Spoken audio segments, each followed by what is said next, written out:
મિત્રો, સ્વાગત છે તમારું જયશ્રીસ કિચનમાં।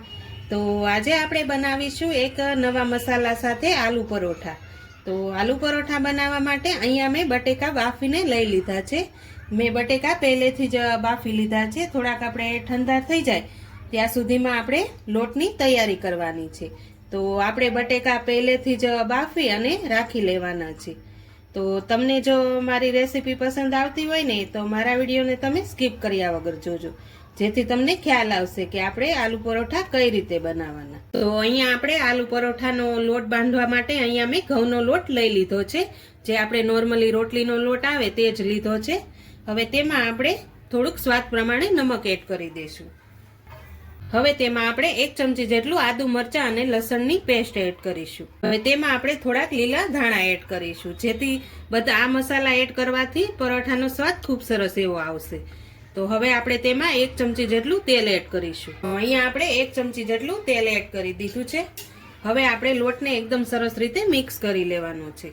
આ રીતે આપણે લોટને બધા જ મસાલા સાથે મિક્સ કરી લઈશું। તો અહીંયા આપણે લોટમાં બધા જ મસાલા એકદમ સરસ રીતે મિક્સ કરી લીધા છે। હવે આપણે થોડું થોડું પાણી એડ કરતા જશું અને લોટને બાંધી લેવાનો છે। લોટને આપણે રોટલી જેવો નથી બાંધવાનો, સહેજ કડક રાખવાનો છે, જેથી આપણા પરાઠા એકદમ સરસ બહારથી ક્રિસ્પી જેવા બની અને તૈયાર થશે। આ રીતે હું થોડું થોડું પાણી એડ કરતી જાઉં છું અને લોટને બાંધી લઉં છું। તો અહીંયા આપણો લોટ બંધાઈને એકદમ સરસ રીતે તૈયાર થઈ ગયો છે।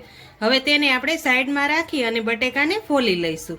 તો અહીંયા આપણે બટેકા ફોલી અને તૈયાર કરી લીધા છે। હવે આપણે મસાલાનો વઘાર કરી લઈશું। તો અહીંયા આપણે એક પેન મૂકી દીધું છે। હવે તેમાં હું 2 મોટી ચમચી જેટલું તેલ એડ કરું છું।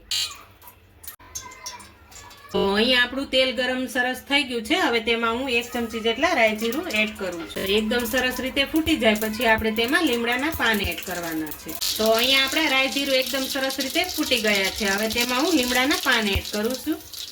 હવે તેમાં થોડીક આપણે સ્વાદ પ્રમાણે હિંગ એડ કરીશું। 1 ચમચી જેટલા આદુ મરચાં અને લસણની પેસ્ટ એડ કરીશું। એને એકદમ સરસ રીતે આપણે તેલમાં સાતળી લઈશું। તો અહીંયા એકદમ સરસ રીતે તેલમાં સતળાઈ ગયું છે। હવે તેમાં આપણે ડુંગળી એડ કરીશું। તો હવે તેમાં આપણે ડુંગળી એડ કરી દઈશું। હવે તેને આપણે એકદમ સરસ રીતે તેલમાં સાતળવાની છે। થોડો બ્રાઉન કલર આવે ત્યાં સુધી આપણે ડુંગળીને સાતળી લેવાની છે।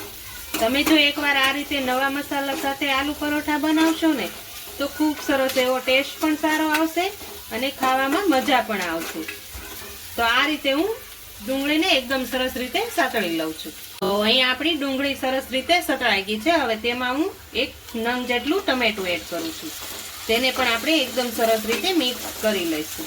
તો હવે ટમેટું ચડી જાય ત્યાં સુધી આપણે બધા મસાલા એડ કરી દઈશું, જેથી બધો જ મસાલો એકદમ સરસ રીતે ચડી જાય। હવે તેમાં આપણે મસાલા એડ કરીશું। તો અહીંયા હું 1/2 ચમચી જેટલો હળદર પાવડર, 1 ચમચી જેટલું ધાણા જીરું પાવડર, 1 ચમચી જેટલો ગરમ મસાલો પાવડર, 1 ચમચી જેટલું લાલ મરચું પાવડર, સ્વાદ પ્રમાણે નમક એડ કરીશું।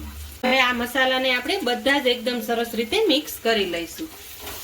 તો અહીંયા આપણા બધા જ મસાલા એકદમ સરસ રીતે એડ થઈ ગયા છે। હવે આપણે તેમાં બીજા વેજીટેબલ પણ એડ કરી દઈશું। અહીંયા હું ગાજર એડ કરું છું। અહીંયા 1 કેપ્સિકમ એડ કરીશું।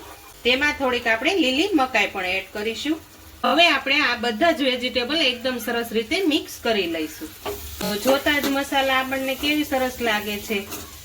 આ રીતે આપણે બધા જ મસાલાને એકદમ સરસ રીતે મિક્સ કરી લેવાના છે। તો અહીંયા આપણા વેજીટેબલ એકદમ સરસ રીતે ચડી ગયા છે। હવે તેમાં હું થોડુંક પનીર ખમણીને એડ કરું છું। આ રીતે હું થોડુંક પનીર પણ ખમણીને એડ કરી દઉં। તમે પણ એકવાર આ રીતે પનીર એડ કરી અને આલુ પરોઠા બનાવજો, બહુ સરસ એવા બનશે। હવે તેને પણ આપણે એકદમ સરસ રીતે મિક્સ કરી લેવાનું છે। તો અહીંયા આપણા વેજીટેબલ બધા જ એકદમ સરસ રીતે ચડી ગયા છે। હવે તેમાં આપણે બટેકા એડ કરીશું। તો અહીંયા આપણે બટેકા લઈ લીધા છે। હું આ રીતે હાથેથી જ મેચ કરી અને આપણે એડ કરવાના છે, જેથી મસાલાનો ફ્લેવર ખૂબ સરસ એવો આવશે। આ રીતે હું બધા જ બટેકા એડ કરી દઉં છું। તો આ રીતે આપણે હવે બટેકાને એકદમ બધા જ મસાલા સાથે એકદમ સરસ રીતે મિક્સ કરી લેવાનું છે। તો અહીંયા આપણો બધો જ એકદમ સરસ રીતે મિક્સ મસાલો થઈ ગયો છે। હવે તેમાં હું 1 લીંબુનો રસ એડ કરી દઉં છું। લીંબુનો રસ પણ એડ કરી દીધો છે। હવે આપણે ઉપરથી લીલા ધાણા એડ કરીશું। તેને પણ આપણે એકદમ સરસ રીતે બધા જ મસાલાને મિક્સ કરી લેવાના છે। તો અહીંયા આપણો મસાલો બની અને તૈયાર થઈ ગયો છે। હવે આપણે તેને થોડી વાર ઠંડો કરી લઈશું। ત્યાં સુધીમાં આપણે આલુ પરોઠાની રોટલી વણી અને તૈયાર કરી લઈએ. અહીંયા આપણો લોટને પણ રેસ્ટ આપી દીધી છે ને લોટ પણ આપણો એકદમ સરસ રીતે પૂર્ણપ આવી ગઈ છે. હવે આપણે તેની રોટલી વણી લઈશું. અહીંયા આપણે મીડિયમ સાઈઝનો લુવો લઈ લીધો છે. હવે આપણે તેની રોટલી વણી લઈશું. તો આ રીતે પહેલાં આપણે બધી જ રોટલીને વણવાની છે. તો અહીંયા આપણી રોટલી વણાઈ અને તૈયાર થઈ ગઈ છે. તો હું આ રીતે બધી જ રોટલીને વણી અને તૈયાર કરી લઉં છું.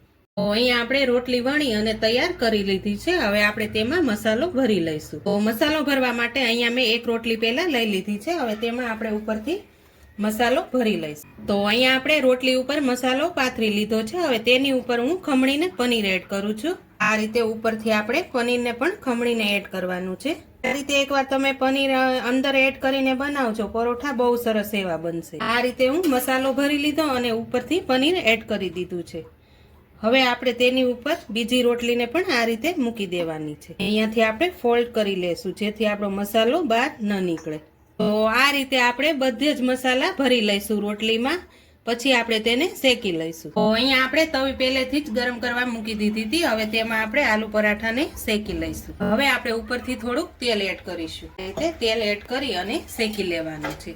તમારે જો બટરમાં શેકવું હોય તો બટરમાં પણ શેકી શકો છો. હવે તેને આપણે બીજી બાજુ પણ પલટાવી લઈશું.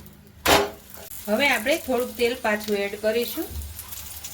આ રીતે ઉપરથી લગાવી લેવાનું જેથી આપણું પરોઠું એકદમ સરસ ક્રિસ્પી બને. હવે આપણે બંને બાજુ એકદમ સરસ રીતે શેકી લેવાનું છે. તો અહીંયા આપણું પરાઠું એકદમ સરસ રીતે બંને બાજુ એકદમ સરસ એવું શેકાઈ ગયું છે. તો હવે તેને આપણે લઈ લઈશું.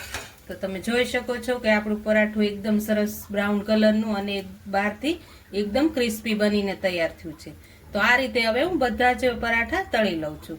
તો અહીંયા આપણા પરાઠા એકદમ સરસ રીતે બની અને તૈયાર થઈ ગયા છે. તમે જોઈ શકો છો આપણો મસાલો અંદર એકદમ ભરપૂર અને જો એકદમ ટેસ્ટી એવા આપણા આલુ પરોઠા બની અને તૈયાર થઈ ગયા છે. હવે તેને હું એક સર્વિંગ પ્લેટમાં લઈ લઉં છું. તો તૈયાર છે આપણા એકદમ નવા મસાલા સાથે આલુ પરોઠા. તમે પણ એકવાર આ રીતે ઘરે જરૂરથી બનાવજો. અને તમને જો મારી આજની રેસીપી પસંદ આવી હોય તો મારા વિડીયોને લાઈક કરજો, વધુમાં વધુ શેર કરજો. ને હજુ સુધી મારી ચેનલને સબસ્ક્રાઈબ ન કરી હોય તો પ્લીઝ સબસ્ક્રાઈબ કરજો. ને કોમેન્ટ કરીને કહેજો કે આજની રેસીપી તમને કેવી લાગી. ફરી મળીએ આવતી રેસીપીમાં.